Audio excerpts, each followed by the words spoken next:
राधे राधे, जय श्री कृष्णा। कहानी संग्रह में हमारे सभी श्रोताओं का हार्दिक अभिनंदन है। बंधुओं, कहने को तो महाभारत को धर्म युद्ध की संज्ञा दी जाती है, लेकिन इस धर्म युद्ध में पांडवों को कई ऐसे कार्य करने पड़े जिन्हें धर्म अनुसार उचित नहीं समझा जाता। परंतु इन अधर्म युक्त कार्यों को प्रेरित करने में भगवान श्री कृष्ण की अहम भूमिका रही थी।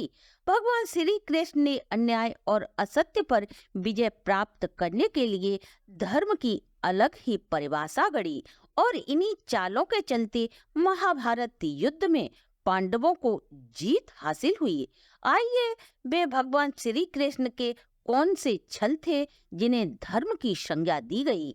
जानने से पूर्व यदि आप हमारे चैनल पर नए हैं तो सब्सक्राइब करें, वीडियो को शेयर एंड लाइक अवश्य करें। संपूर्ण जानकारी के लिए वीडियो को अंत तक जरूर देखें। महाभारत युद्ध में कौरवों के सेनापति द्वारा पांडवों की सेना के असंख्य योद्धाओं का वध कर दिया गया। तब पांडवों की सेना में मायूसी छा गई। यदि भगवान श्री कृष्ण ये छल न करते तो पापियों का अंत न होता और आज समाज की तस्वीर कुछ और ही होती। आने वाली पीढ़ियों को धर्म और अधर्म के बीच का भेद कैसे पता चलता, एक स्वस्थ समाज की कल्पना कैसे की जा सकती थी। महाभारत युद्ध को धर्म युद्ध कहा जाता है। महाभारत युद्ध में विजय के लिए सबसे जरूरी था कि भीष्म पितामह युद्ध क्षेत्र से हट जाएं। इसके लिए श्री कृष्ण ने अर्जुन के रथ पर शिखंडी को बिठाया। शिखंडी पूर्ण पुरुष नहीं था, यह बात भीष्म पितामह जानते थे, क्योंकि वह पूर्व जन्म में अम्बा थी। इसलिए भीष्म पितामह उसे स्त्री ही मानते थे।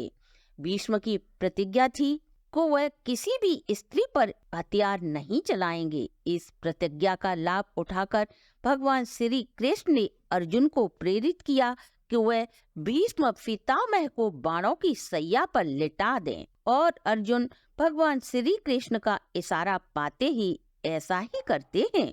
भीष्म पितामह के बाद दुर्योधन ने अपनी सेना के सेनापति के रूप में गुरु द्रोण को नियुक्त किया। भीष्म पितामह के बाद द्रोणाचार्य ऐसे योद्धा थे जिनके रहते युद्ध जीतना असंभव था। उन्हें विजय के रास्ते से हटाने के लिए भगवान श्री कृष्ण ने धर्मराज युधिष्ठिर को झूठ बोलने के लिए प्रेरित किया। युधिष्ठिर ने द्रोणाचार्य से कहा कि उनका पुत्र अश्वत्थामा मारा जा चुका है, जबकि नर नहीं कुंजर। अश्वत्थामा नाम का एक हाथी था। युधिष्ठिर के आधे असत्य से दुखी होकर द्रोणाचार्य ने अपने धनुष बाण जमीन पर रख दिए और पुत्र के वियोग में विलाप करने लगे। मौके का लाभ उठाकर धृष्टद्युम्न ने द्रोणाचार्य का वध कर दिया। महाभारत युद्ध के दौरान एक दिन सूर्य ग्रहण भी हुआ था। ऐसा माना जाता है कि अर्जुन ने प्रतिज्ञा ले रखी थी कि वह सूर्य अस्त से पूर्व जयद्रथ का वध नहीं कर पाए तो आत्मदाह कर लेंगे।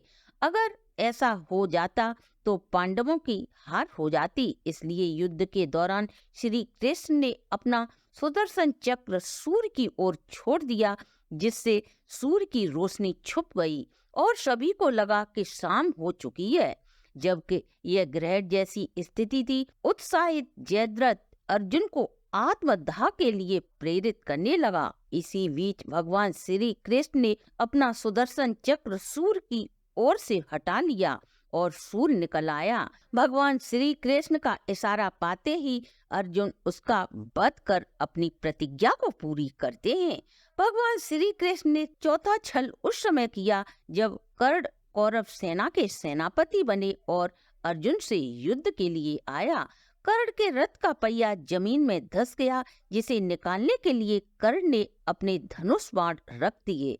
अब कर्ण निहत्था हो गया। निहत्थे कर्ण को देखकर श्री कृष्ण ने अर्जुन को कर्ण के वध के लिए प्रेरित किया और अर्जुन ने दिव्यास्त्र का प्रयोग कर क्षण भर में ही कर्ण का अंत कर दिया। दुर्योधन का अंत भी श्री कृष्ण की छल बुद्धि से ही संभव हुआ था। श्री कृष्ण ने दुर्योधन को माता के पास निर्वस्त्र होकर जाते देख उसे सलाह दी कि कमर के नीचे का हिस्सा ढक कर जाओ, अब तुम बड़े हो गए हो। यही कारण था कि दुर्योधन का कमर से नीचे का भाग वज्र का नहीं हो सका।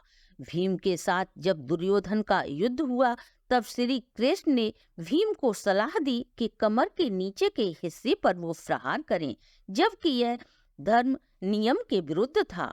कमर के नीचे गदा के प्रहार से दुर्योधन की मृत्यु हो गई। इस तरह पांडवों को महाभारत युद्ध में विजय श्री मिली। तो भक्तों, ये थे भगवान श्री कृष्ण के 5 छल, जिसके कारण पांडवों की झोली में विजय श्री आई। अगर आपको हमारी प्रस्तुति अच्छी लगी हो तो आप हमारे चैनल को लाइक, सब्सक्राइब और शेयर अवश्य करें।